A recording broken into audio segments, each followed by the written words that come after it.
everybody, it's your pal Ron Howard from Extreme Sequences, bringing you another episode of xLights Insights. It's getting to that time of the year where people are putting their shows up already for Halloween. I wish I could put mine up, but I got some projects. I'm behind because of medical issues and all that stuff. But I do have lights, all sorts of stuff from Mattos, Gilbert Engineering. I'll be testing in prompts. I'm trying to figure out what I'm going to do with my Mega Tree, the new Sasquatch Legend. I will be doing a build video on that. I might even put together a video on what I think about all these different light types. I might get some more and show you why I like some and why I don't like some, and maybe why the standard bullet pixel still is the supreme leader of holiday lighting. But I don't want to bring that video until I have proven to myself what I think about it. And there we go. All right, I've been wanting to do this video for quite some time, and this is going to be a fairly in-depth video, so grab your coffee and buckle in, Buttercup. This one's going to be probably on the fairly lengthy side. It's going to cover a lot of ground. I have a gentleman that reached out to me who started early in the year, new lighting enthusiast, and I watch him post questions in multiple groups throughout the year, and he reached out to me. He belongs to several organizations, programs where you get sequences. I can't even say the word or the video will get pulled. But anyway, he's buying sequences from multiple vendors. He has purchased coro props from most of the vendors. His show is starting. First time show starting with 70,000 pixels. Now 10 years ago, the entire community would have laughed at this and said, how dare you, this is so wrong. That's not the case anymore. That's really not the case. I see people starting with big shows. The challenge is this person already has a bunch of sequences, and they've been pulling their hair out trying to map from the various sequencers to his show. And he did quite a bit of work on the layout, trying to make sense of models, groups, submodel groups, and getting it all figured out. And I think he just got really confused, as anyone would with a show this size, on how to make sense of mapping. That was part of it. And so I'm going to show you his layout, and I'm going to show you the process that I went through to bring over models, submodels, submodel groups, put them in a hierarchy that makes sense without spending 6 months doing it. Now, this is not something I would sit on a call with him and work through for hours and hours on end, because it would take so much bandwidth. And it would be very, very confusing. So I'm going to try to break this down to make sense of it. But first, before we get started, hit that like button and subscribe to the channel, because it does help me afford my Starbucks. Why do I have Starbucks? Because it's about a mile walk there and back. And after I walk my kids to school, I like to stop by there on the way back and get my little breakfast. There we go. Now you know. Let's take a look at this small show. Whew, doggy. Yeah, let's look at this.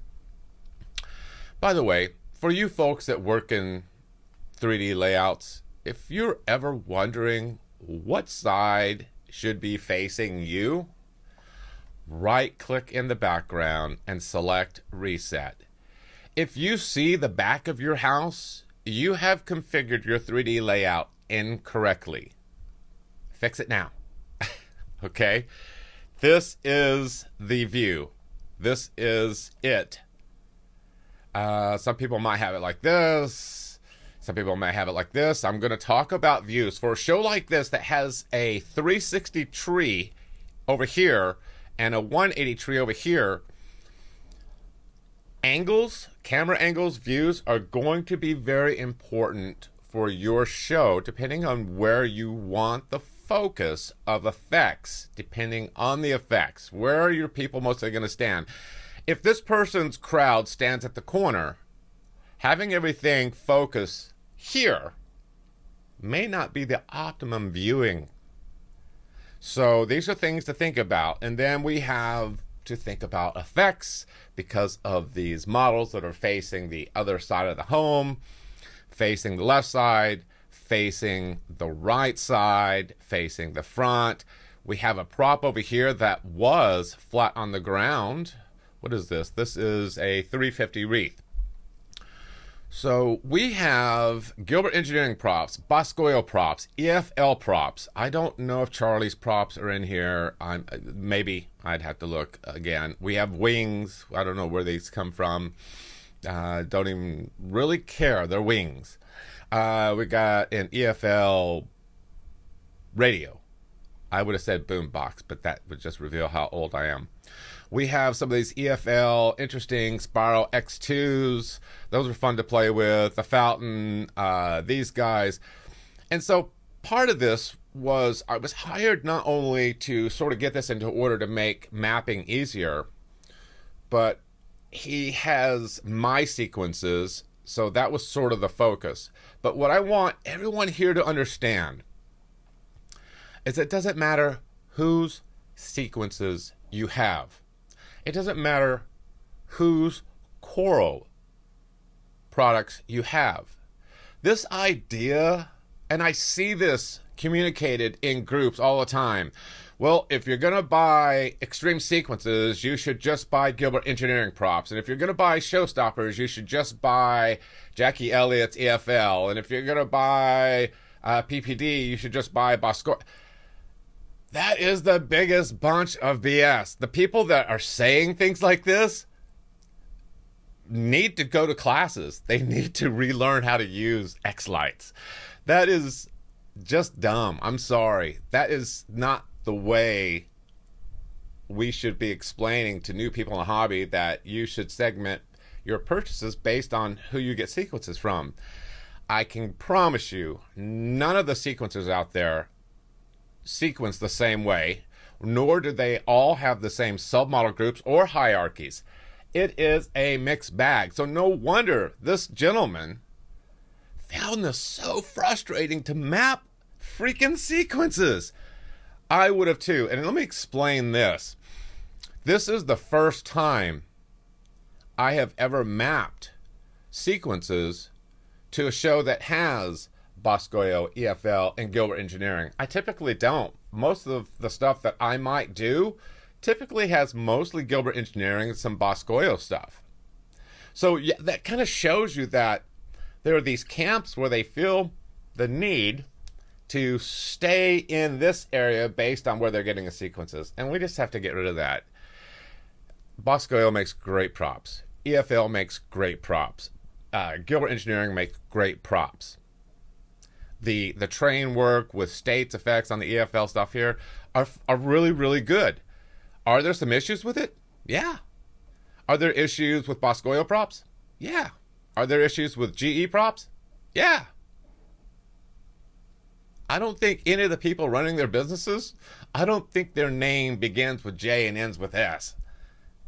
Well, there's James, there's Jason, there's Jackie. Let me put it this way. I don't think any of them are Jesus. No, none of them walk on water. All businesses have inherent challenges, and it's just the hobby. It's so funny.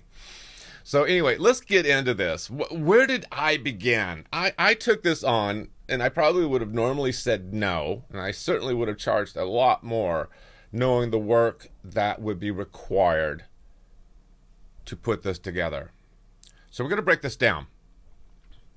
I didn't have to add any props. Everything you see here was laid out just like this. The only thing I had to modify in this entire layout was lifting this, let me back out, lifting this up just a little bit, this 350 wreath. I angled it up just a little bit for the effects to look better on it.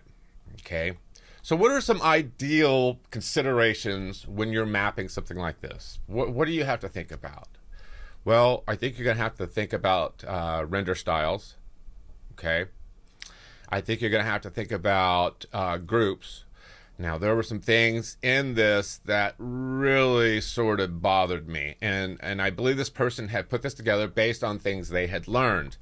And some of it, I'm going to click on a group here.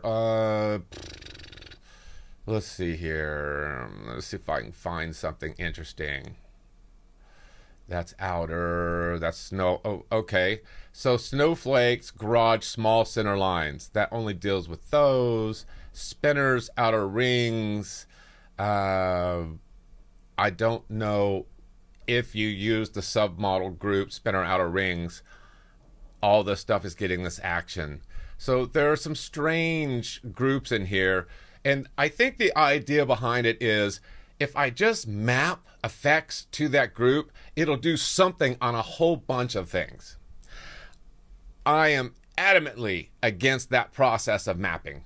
I call that lazy mapping because it's at best hoping something happens good enough, well enough to get you through. So when I'm mapping, I'm going to treat all of the high density models as individual models. So if I put an effect on a group, it is not doing something on the PPD wreath and the Rosa wreath and the Mother of All wreaths and something else at the same time. Never, never, ever. Not going to do that. The only exception to that might be if I'm doing a whole house group where I just want a pinwheel on everything. At that point, well, that's at the whole house group and everything is going to be doing a pinwheel. But I don't do that. So first thing I did was go in here and create an animation so that I could take a look at the lay of the land in respect, let me bring this down, to what's happening in the display. So here's a PPD view. So I believe they probably, in their preferences, set PPD as the main view. So here's all display, and maybe PPD did this for them. I don't know. But you have all these groups, and then you have all these stragglers down here, which I never have in my groups anyway, because stragglers don't need to be there because they're in groups. So here's more groups. So right away, this is not anything I would really be working with. But if he has PPD sequences, and this is what they recommend, then this is the view he should use when mapping PPD sequences. Okay? What about another view? Oh, Showstoppers view. Boom. This one is set up. There's a Showstoppers view, and they may have submodels too. They may have submodel groups. And then when he's mapping from Showstoppers, he uses this view. Well, he didn't have a view for me. And so I created one using all of his models, and I started like I normally would with my all pixels, yard only, megastar, sphere, mega trees, large matrix, and then the singing faces, the outlines, icicles, eaves, house verts, canes, windows, pixel poles, everything, all the high density models.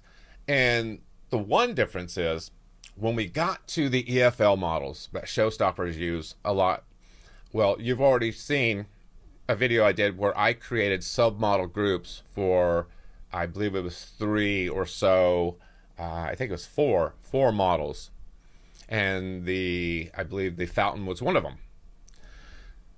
So if you're mapping from sequencers that sequence at the group level, but you only have submodels, well, you're going to have to create some work. You're going to have to fix that. You're going to have to use what's there and make submodel groups, or you could use what I've created and shared out to a whole bunch of people, or everyone in most of the groups. There's a fountain group, there's an angle group, maybe that's supposed to be angel, I'm not sure. Cone, alteration, alternate length. So these are some that I put in there that I could make some really interesting, fun effects work on the fountain. And I'll show you what some of these effects look like after all the work I did. Here's my wings group, feathers, all feathers, grouped, outer wings. And what I had to do to figure out, because I'd never worked with this model ever. This was new to me. I had to go in and put effects on all these different groups to see what they would do. I had to test the waters. I hate that. Oh, I love this. Oh, that's cool. Works great with spirals, sucks with this. And you start figuring out what they're good at doing. and then you just go have fun. Stars, that's an easy one. Mini trees, easy. Spiral X group, well, this was easy because it has spirals, and I have a spiral tree, but it also has some other things, the balls or whatever's in there. So I was able to put those spirals, the double spirals, in a spirals group. At that point, that totally works. Yeah, there we go. Flakes group, that's easy. All of the flakes, the smaller size flakes, I should say 24-inch. I didn't do the large HD flakes, not all of them, maybe one of the big ones, but I try to keep this flakes group, arms, rings, tips, some of the basic things to make those things come alive. XLS flakes, those are really easy. Grand Illusion, making sure the hierarchy, all of his order of submodel groups were not even close to being in the correct order. So I had to bring all the correct order over, and I'm going to show you how to do that, how to more easily bring over more models, submodel groups, and the hierarchy, which you've probably seen in other videos, but I'm going to show you here anyway what I did through this process. The MOA, same thing, put things in order. The wreath, Rosa Grande, there's my Rotundra, and Smoothie and Superfly, Splice, all these submodel groups in the correct order. Keep going down here. See, there's a lot to this show. Then there's just the regular Rosa wreath. What do we do there? Did I simply just put feathers from Rosa Grande and Rosa wreath in one feathers group? No, I treated them separately because they're different models. And then take the easy route. The Dazzler group, Lickety Split, Mushy, Skeptic. Some of these groups really help. Dazzler, Starburst, Warlock. Warlock was surprisingly pleasantly fun to work with. And there we go. The PPD Wreath, pretty easy to work with. Not a ton of submodels in that one, and I wasn't going to make more. No time for that. Fusion, lots of good submodel groups in there. Here we go. And then all the showstopper stuff.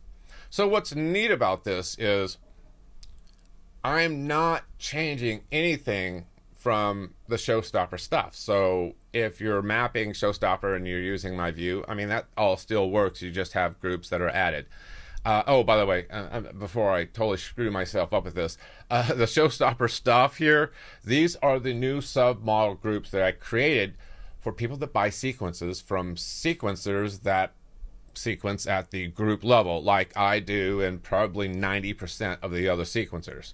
Since there's exactly, 45 to 47 sequence vendors. If you go to xlights.info, you'll see all the vendors and all the available sequences. Yeah, there's a lot. So anyway, scroll down. So there are 25. If you can't make this model look great with 25 choices, you should just quit. The same thing with the showstopper wreath. I think I have 17, and I had so much fun mapping to these props. I'm very used and comfortable working with Gilbert Engineering, but I haven't worked with these. And these new submodel groups that I created, I love them. I just really love them. The showstopper snowflake, again, I made 17 submodel groups, and again, these are all named in such a way that they do not impact the original model or submodels in those models whatsoever. And then here's the steam engine, flat car, caboose, train, smoke, Santa sleigh, running deer. And I'll show you some things that I did here with state effects that I thought were pretty cool. I use state effects a lot more. I didn't understand them early. And yeah, I think they're very, very useful. All right, let's get into this. This is what I did. Now, I'll come back to this because I want to show you certain things that you will need to do. Let me grab this over here. That you are going to want to do when creating these views. Okay? it is very, very important if you have a lot of people sequences and you have various vendors, coro props, that you do this so that you have a view or profile for the different sequencers that do things. You're never going to get us to ever agree on doing it the same way, people. Never, ever. And if you're waiting for AI to figure this out, well, I'll check back with you in 2035. There we go. xLights is complicated. And I know AI can take on complicated things. That's not the argument. But I tell you what, if you got a couple $1 million want to invest, we can short track this and get it out sooner. All right, so here we go. I'm gonna leave this. I'm gonna get out of here. I'm gonna go back to the layout. I love to be super efficient when I'm working, yet I hate shortcut commands. Maybe I'm not super efficient, but I'm a kinesthetic kind of person. I need to be moving things around.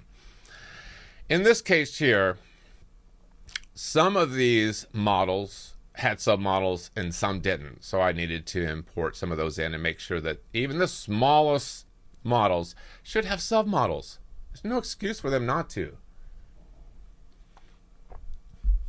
And you need to make that happen. Let's take a look here.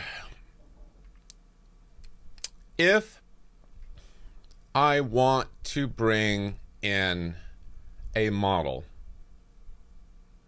that has the correct submodels, there are a few ways to do this. For instance, the Rosa Grande right here. This had a lot of the older models. Oh, I should say this had the older submodels. It didn't have the newer submodels. And so if I'm going to map my sequences, I want the effects to automatically map over. I want to hit auto map and have everything come over that matches. So Rotundra, Splice, Avel, Spirit, all these submodel groups, if they don't exist, I need them in here. So how am I going to get them? Well, there are several different ways we could do this. And when we look at, oh my goodness, this window is huge. Let me bring this window down a little bit here. You'll notice that I'm in HD now. I figured out how to make my monitor finally work so I don't get these weird stretched windows. If we look at the submodel for Rosa Grande, we can see all these different models. So there's my schmoozy. So this is a submodel. So showstoppers could use this, or if you have showstopper sequences, you could use this. And I think they have their own anyway. Again, nobody is ever going to have any form of standardization. But I can import submodels from here. And when I import, it's going to ask me, do you want to import from a model? Maybe. Do you want to import from a file? Maybe. You could go to my world, export that model, and bring in the new ones. Import submodels from layout. There's something that's interesting. So what if I want to import submodels from layout? So if I click on this, it's going to say, okay, great. What do you want? Well, I want the Hans Zimmer. No, I don't want that. I can go to my Christmas 2025 and I could scroll down here. Let's go over here to my RGB effects. I've done videos on this. When I go to my RGB effects, it's going to say, well, what do you want to import from? Which model do you want to import submodels from? Well, if I scroll down here to my GE Rosa Grande, wherever it may be, GE Rosa, it's in, there we go. I only have one. Okay, I only have one in my show. So if I click OK, this will allow me to select all of these. I can tell it deselect all, select all. If we scroll down the list here, I can just click OK. And it's going to say to me, are you sure? Oh, so much for a warning when you want a warning. It will overwrite existing submodels. Where this is a challenge And the only time you would want to be very specific about the boxes you tick is if you purposely made changes to any of the submodels. That's probably a very, very small percentage of you people, okay? But what this has done has placed any of the new submodels in here. Question is, does it know to place the submodels in the submodel groups? What if you don't have the submodel groups? So I'm going to click OK. I'm going to come back over here. I'm going to show you something interesting. I'm going to go to the Rosa Grande groups, SSGE. I'm going to go over here and I'm going to delete some of these. I'm going to delete some of these new ones. I'm going to right click on Rotundra, and then I'm going to go all the way to Superfly. I'm just, we'll leave Spoke alone. So I'm going to delete some of these newer ones. So I'm going to delete these groups. Yes, delete them. Yes, they're gone. They don't exist anymore. Okay? So now I'm back to square one, where I've got a model that's configured from an older release, and I want the new ones in there. Okay, great. So it's that same step. We go over here to our submodels, and we can confirm they're not in here. They're smoozy. Well, that's really, we didn't get rid of the submodels. We got rid of the groups. So let's do this. Let's double down and let's get rid of all of these. Boom, delete. Oh, this pains me. This pains me. And we click OK and we save. Red, save. Okay. So now we're going to repeat that process. We're going to bring these back in. We're going to go to our submodels. So remember, we have two problems here. We're missing submodels and we're missing groups. Okay. So I'm going to import again from a layout. I'm going to go to the bottom here and choose the sequencer's layout. And I'm going to open this up, and it's going to say, what do you want? I want the, if I hit the G, it'll take me to that section, GE Rosa Grande 1. I'm going to click OK. I'm just saying, bring everything in. It should be prompt me, are you sure you want to overwrite that? But it doesn't. That's okay. I'm going to click OK. I hit save. I'm going to verify that they are in there, and they'll put them down at the bottom. Smoozy, Rotundra, Spirit, Avel. This is a great way to bring over these submodels, whether there are splits or not. So showstoppers, typically you wouldn't see splits. You just see Avel, and you would see stack torches and all that kind of stuff. Where GE will have the submodel and the splits will go in a group called a submodel group and sequence at that group level. Now I'm going to click OK. Now we have another issue. We don't have the submodel groups that belong to the GE Rosa Grande. So I'm going to go up here and I'm looking. Where is Rotundra? Where's Rotundra? It's not here. Doesn't exist.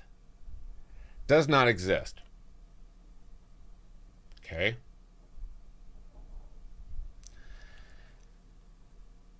How do we get the groups back in here? Create them? Right, I guess we could just click on the Rosa Grande model itself and bring them in. Let me click out of here. I'm going to go here. And then this is old school here. And we're going back to like 2017. I'll go over here and find Snowflake, Web. Where are these? Oh, they're spliced. So I could take this, grab 24, right click, create group from selections. Well, I don't want to do this because now I've got to ensure that I give it the same name that the original sequencer has. No. We're not going to do that. We're going to make this easier. We're going to double click on the background, make sure nothing is selected. We are going to right click. We are going to import previews, models, and or groups from the original sequencer's world, their show directory. So again, we're going to go back into Christmas 2025. That's Extreme Sequences. We're going to click on the RGBFX file. We're going to open that. It's going to say, great, what do you want? What do you want to bring over to your show directory from Ron's show? Well, I'm missing some things from GE Rosa Grande. What am I missing? I'm missing the GE Rotundra group, Smoothie. I'm not missing this group. I didn't choose that one. Spirit, Splice, Superfly. Those are the 5 that I deleted on purpose. Or these may be the 5 new ones that you simply don't have access to, but sure wish you did, because when you're mapping my newer sequences, you're not getting all the effects because you don't have the submodel groups. Well, click OK, and you will. Now, keep in mind, and I'm going to show you a workaround with this. This only works for the one model. If I have 2 Rosa Grandes, this is not going to put the submodels for both of those in these groups. Okay. Not so simple, but I'll show you a workaround. This is why I always advocate, make sure you get at least one of your HD props sorted first before you copy and paste it. Okay, but I'm going to click OK. And now the question is, are they up here? And why did you scoot over? So with GE Rosa Grande, oh, here we go. There's Rotundra, Smoothie, Spirit, Splice, Superfly. There they are. And when you click on them, you can see all of the designs show up. Let's go to Spirit. There's Spirit. Pretty easy, right? Pretty simple. All I did was import the submodels, because you got to have the submodels, because there's nothing going in the group. The submodels don't exist. And then import the groups so that you can use them. Great. That part's done. If you were to add another Rosa Grande, and you're just going to be a pain in the butt, aren't you? If this Rosa Grande is sorted and you have all the submodels and you have all the groups and everything, just copy and paste it, and it's going to ask you, hey, do you want to paste all of these submodels and groups that looks like they belong to you? You hit yes, and then you're one and done. You're done. Okay? Simple, simple, simple. Okay? Beautiful. Okay. Let you think about that for a second. So I had to do this process for a lot of models to get things just right. What about the sequence? Let's go over the sequencer. Did anything change over here? Let's just create a new sequence. Discard changes. Animation. Let's go to our Extreme Sequences view. Do we have those models here? Maybe. GE Rosa Grande. Hey, what do you know? There's Avel. Feathers, spokes. Uh-oh. But we don't have Rotundra. What happened to Rotundra, Splice, Spirit, Superfly? What happened to those? Well, we deleted them, didn't we? So I suppose we could go over to our Edit Display Elements. So here's my Extreme Sequences view that we're on. We scroll down here to GE Rosa Grande. Let's just make sure. Yeah, they're not in here. Are they over on the left side? Are they in the boneyard that we can pick from? Let's go look. Scroll down. Oh, I see some. There they are. Rosa, Rotundra, Smoothie, Spirit, Splice, Superfly. How do you know which order to put them over here? I suppose you could go to the original sequencer's view and manually pull these over, because these are not in the order based on their naming convention. I never did that. Years ago, never did that. Never had to. So how do we get these submodel groups over on the right side in the correct order that they should be in? So I've done a video on this before, and I know it's one of these things that if you don't use it, you'll lose it. So here we go. What I'm going to do while I'm here, I am going to import from the other sequences world yet again, but this time I'm going to import submodel groups that will retain the hierarchy. So I'm going to click import from a layout file, and this would probably take us to Christmas 2025. Again, RGB effects. Man, we are using the heck out of this RGB effects from my 2025 Christmas show folder. It's going to say, well, what do you want to bring in? Well, I'm not sure if I want the extreme line view, but just give me everything. Let me see this. I'm going to click OK. So in the extreme line view, I believe this brought over the main sequences view. You'll see that I have Rosa Grande, all this stuff here. This is now going to be in order. Look at that. There's my Rosa Grande group. Rotundra goes after that. Smoothie, Superfly, Splice, Spirit. Everything here is in the correct order it should be. That's pretty cool. So what I'm going to do here is, if I just copy this to master and we get out of here and we go to our master view and I scroll down this list, has anything been changed? All pixels, no yard, all pixels yard only. That's all good. Spin Archies, blah, blah, blah. Oh, Rosa Grande, Rotundra, Smoothie, Superfly, Splice, Spirit. They're in order. This is what we want. This is what we're mapping to. This is what we're putting effects on. Okay? See how simple that was? Very, very, very simple. Okay? Yes, there are steps that you need to follow, but it's a lot faster than manually doing it from the main model. Okay? So again, you need to have multiple views. Well, I don't really need this view anymore. I can leave it there. I can get rid of it. Doesn't matter, because it's in my master view. Everything is going to be staged where it needs to be. Let me get out of here. And so this is where I'm at. Okay. Let's go back to the layout. I want to show you one more thing. Thank you for staying with me this far. I'm trying not to rush through this so that you can pause it, stop it, take notes, think about what I've just said, even maybe follow along on your side practicing this.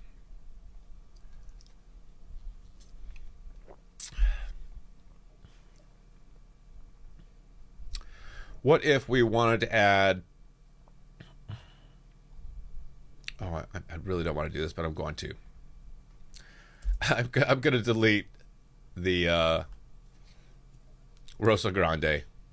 That's just sad. That just hurts. And then I'm going to right click and I'm going to tell this to delete empty groups. And the Rosa Grande is gone. And this person says, you know, I've been eyeing that Rosa Grande. I'd really like to get that. And I want 3 of those. And he watched this video and he says, well, I know how to do this. I'm going to right click back here and I'm going to import previews models and I'm going to choose that Ron Show or PPD or Showstoppers or whomever. And I'm going to go over here and I'm going to find his GE Rosa Grande. Okay. And I'm going to grab all of these submodels.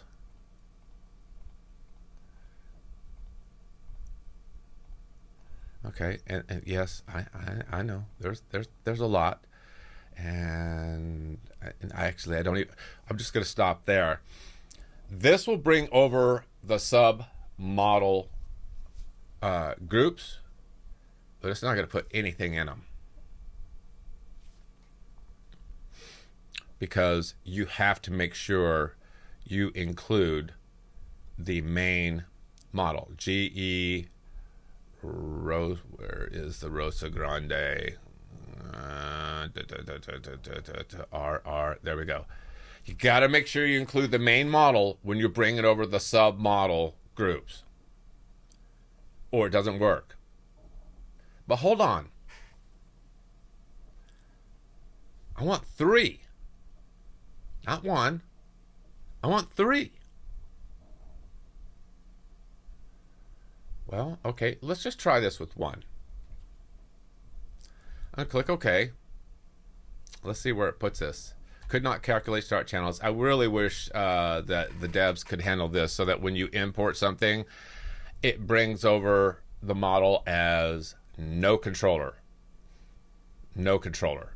Because what I have to do after I click OK is I have to come over here and tell this, double click, click, I have to tell this no controller. That way it doesn't screw up any of the other channels.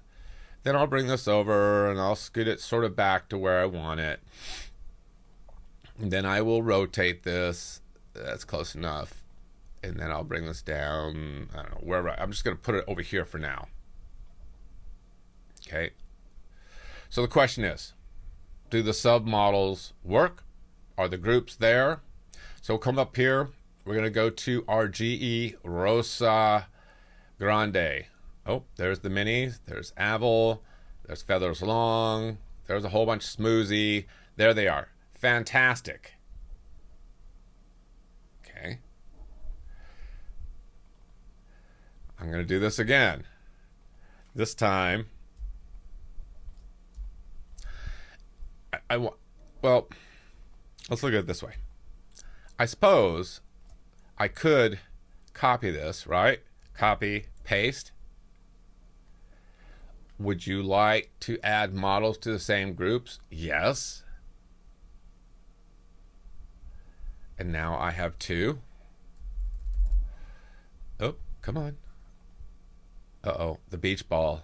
Now I've done it. Now I've done it. Okay. Let's scoot you over. Now I have 2.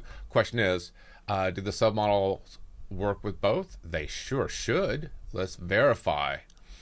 GE Rosa Grande Smoothie. Yep. Snowflake. Yep. It's probably going to be the easiest way to do this. If you've got 1, you're good. Okay.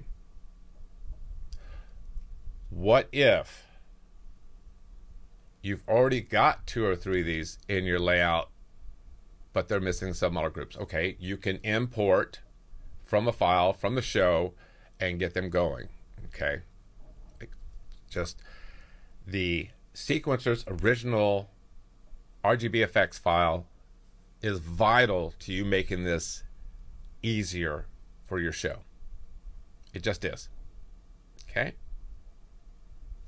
Now, I'm going to do something here that maybe you have or may have never done, and that is under File. Where's my Restore Backup? Please close the open sequence. Oh, yes, fine. File, close sequence. No, I don't want to save you. Back to my layout. File. Restore Backup. And what are we looking at today? 925 on start. And restore files. Yes. Restoring xLights. Go to our layout. And we're back as if we did nothing originally. Practice with your backup restores using a sandbox to see how that works. It could really save your bottom. All right. Let's talk about a sequence. I'm going to open up something here. Hark the Herald Angels. Sure. And let's put audio.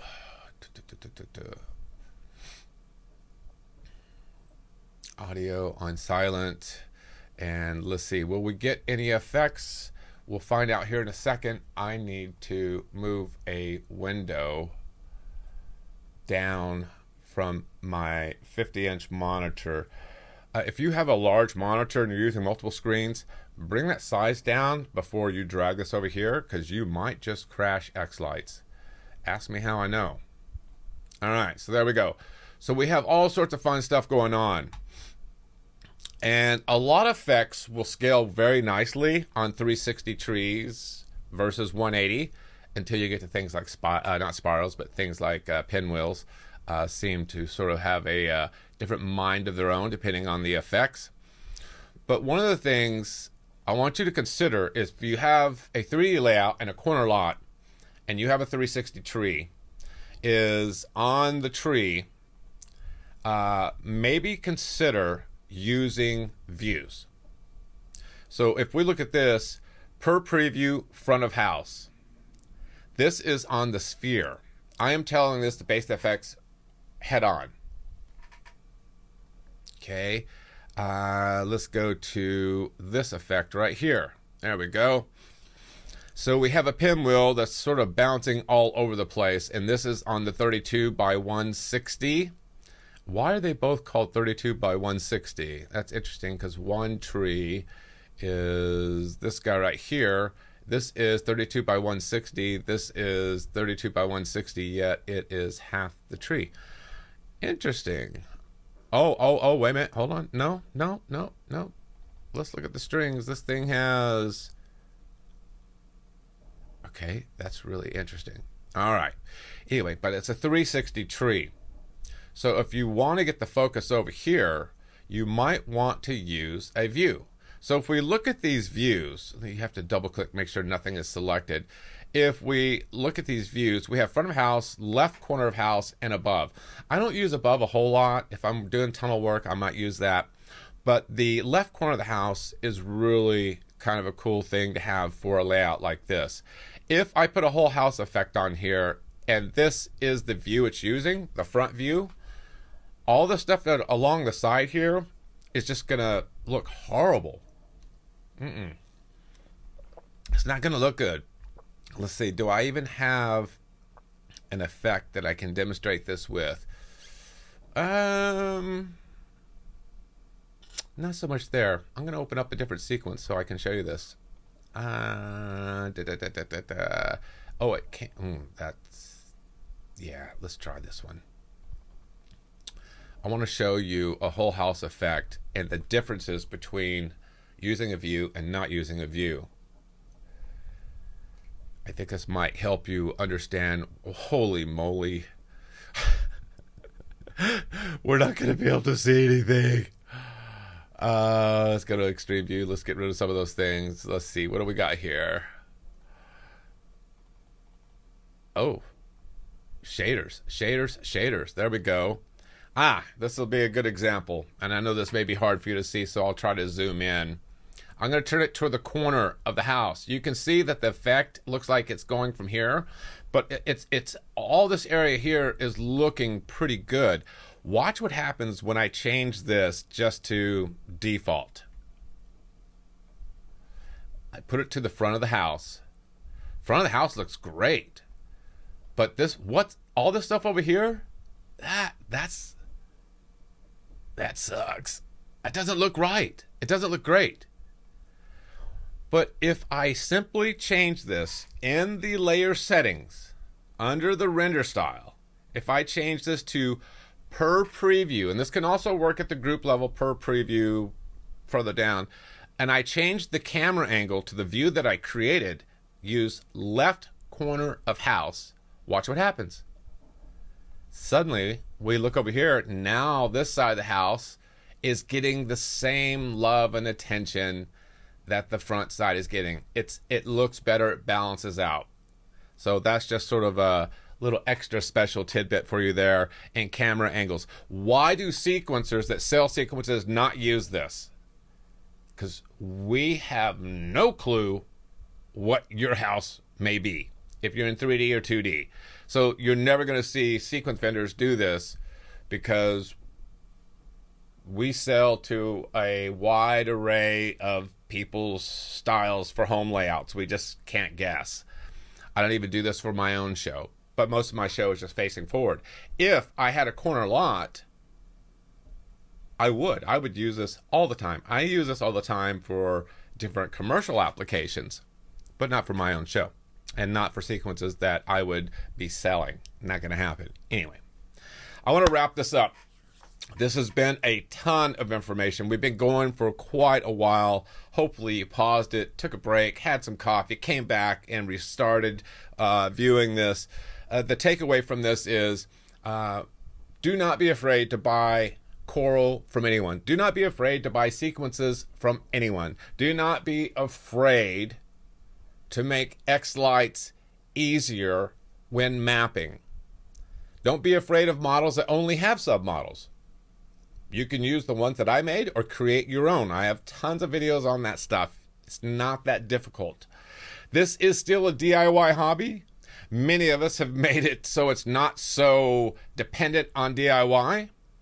But you still have to put some effort through, don't you? I mean, I do. Everyone. I'm having to test pixels and figure out what I'm going to update, working on FPP 9.2 and getting ready for the season. I will have a show. I didn't have a show last year. It sucked. You know, having cancer just sucks. It is.